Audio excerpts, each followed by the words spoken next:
Hi hello എല്ലാവരുടെയും വീട്ടിലെ വെള്ളപ്പൊക്കമൊക്കെ എങ്ങനെയുണ്ട്? ഞങ്ങളുടെ വെള്ളപ്പൊക്കമൊക്കെ ഇവിടം വരെയൊക്കെ ആയി കേട്ടോ.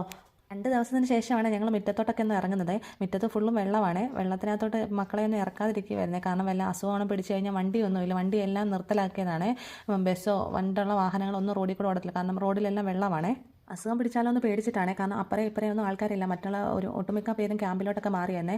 വീടുകളിൽ പകുതിയോളം വെള്ളം കയറിയത് കാരണം ആരും ഇല്ലായിരുന്നേ. പിന്നെ ഞങ്ങൾ ഒന്ന് രണ്ട് കുടുംബക്കാർ, ഒന്ന് രണ്ട് മൂന്ന് വീട്ടുകാർ മാത്രമേ ഉള്ളൂ ഇവിടെ താമസിക്കാനായിട്ട്. ഫ്രണ്ടും ബാക്കും എല്ലാം ഒരുപോലാണ്. ഇവിടൊന്നും അങ്ങനെ ചെടികളൊന്നും നട്ടു വെക്കാൻ പറ്റത്തില്ല, കാരണം ഇതുപോലെ ഇടയ്ക്കിടയ്ക്ക് വെള്ളം കയറുന്ന കാരണം. ഇടയ്ക്കെന്നല്ല, മഴ സമയമൊക്കെ ആകുമ്പോഴത്തേക്കുണ്ടല്ലോ വെള്ളപ്പൊക്കം ഉണ്ടാവുമേ. അപ്പോൾ പിന്നെ നട്ടു വെച്ചിരുന്ന ചെടികളെല്ലാം അഴുകിപ്പോവും, ചീത്തയായി പോവും. അത് വാഴയായാലും എന്ത് കൃഷിയായാലും. ഞാൻ കുറേ മാവും ചിക്കൂസും ബഡ് തൈകളൊക്കെ മേടിച്ച് വെച്ചിട്ടുണ്ട്. അതിൻ്റെ എല്ലാം കാര്യം ഇനി അധോഗതിയാണ്. ഈ നിൽക്കുന്നതെല്ലാം ഞാൻ മേടിച്ച് വെച്ച തൈകളാണ്, അതെല്ലാം ചീത്തയായി പോവേ. സൈഡിലൊരു ചിക്കുവും ഒരു മാങ്ങാ തൈയും മാത്രമേ ഉള്ളൂ. അപ്പുറത്തെ സൈഡാണ് പ്ലാവും നമ്മുടെ എന്താ പറയുക റംബൂട്ടാനും അങ്ങനെയുള്ള തൈകളൊക്കെ മേടിച്ച് വെച്ചത്. അതെല്ലാം കൊണ്ട് കിളിച്ച് വരുന്നതേ ഉള്ളായിരുന്നേ. അതിൻ്റെ കാര്യമൊക്കെ ഇനി എന്തായി തീരുമെന്ന് അറിയത്തില്ലേ, ചിലപ്പോൾ ഉണങ്ങിപ്പോവും, അറിയത്തില്ല. കിട്ടിയാൽ രക്ഷപ്പെട്ടെ.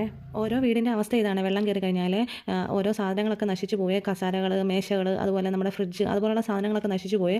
വെള്ളത്തിൻ്റെ അളവ് നമുക്ക് ചിലപ്പോൾ പറയാൻ പറ്റത്തില്ല. ചിലപ്പോൾ എത്രത്തോളം കയറുന്നു, ചിലപ്പോൾ വീട്ടിൽ കയറാതെ അങ്ങ് പോവും, മുറ്റത്തൊക്കെ വന്നിട്ട് അങ്ങ് പോവും. അങ്ങനെയൊക്കെ ചില പ്രാവശ്യമൊക്കെ അങ്ങ് വെള്ളം പകുതിയോളം അങ്ങ് കയറുവേ. ഈ വീട്ടിലൊക്കെ ആണെങ്കിൽ എല്ലാവരും ക്യാമ്പിൽ പോയേ, കാരണം വീട്ടിൽ നിൽക്കാൻ പറ്റാത്ത അവസ്ഥയായിരുന്നു, കാരണം വെള്ളം പകുതിയോളം അങ്ങ് കയറിയേ. എല്ലാവരുടെയും തറയിലെല്ലാം കയറി, എല്ലാം കിച്ചണിലും അവിടെ ഇവിടെയൊക്കെ വെള്ളം കയറി കഴിഞ്ഞാൽ പിന്നെ നിൽക്കാൻ പാടാണ്.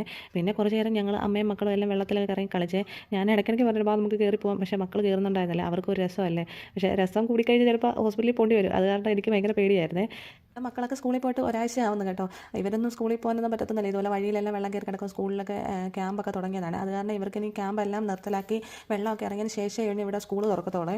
പിന്നെ മക്കൾ നടക്കാൻ ഇറങ്ങിക്കഴിഞ്ഞാൽ നടക്കുമല്ല, പിന്നെ വെള്ളത്തിൽ കൂടെ ഓടുവാണ്. പിന്നെ കൂടെ നടക്കുന്നത് നമ്മളെ കൂടെ നനയ്ക്കുക. അവർ സ്വയം നനയുന്ന മാത്രം പോലെ നമ്മളെ കൂടെ നനയ്ക്കുക. പിന്നെ എൻ്റെ മോനാശാനായി വള്ളം തൊഴാനായിട്ട് കയറിയാണ്. ഞാൻ വള്ളം തൊഴാൻ പഠിക്കുകയെന്ന് പറഞ്ഞ് കയറിയിരിക്കുകയാണ്.